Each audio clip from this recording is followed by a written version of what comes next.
برسان باده که غم روی نمود ای ساقی. این شبیخون بلا باز چه بود ای ساقی.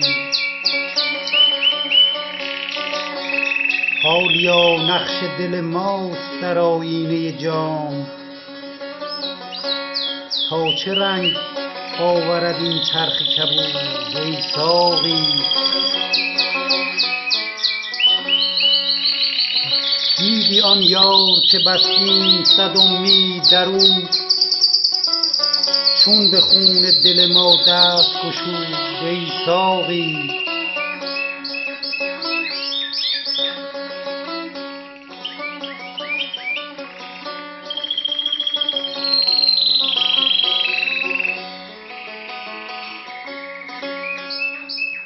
تیره شد آتش یزدانی ما از دم دیو،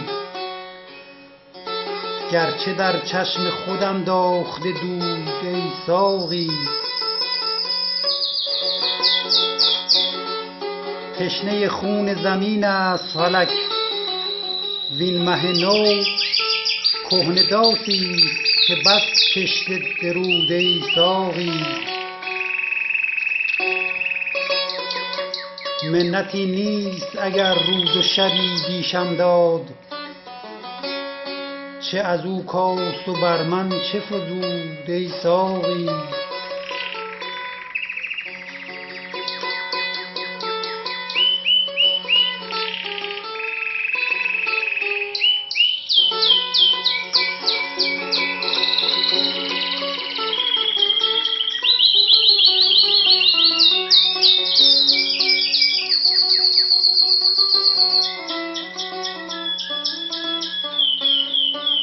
بس که شستیم به خوناب جگر جامه جان، نه از او تار به جا ماند و نه پود ای ساقی.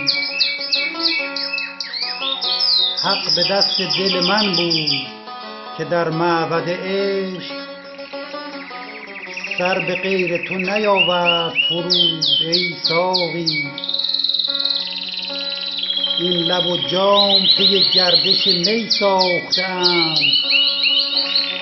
ورنه بی می ز لب و جام چه سود ای ساقی. در فرو بند که چون سایه در این خلوت غم، با کسم نیست سر گفت و شنود ای ساقی.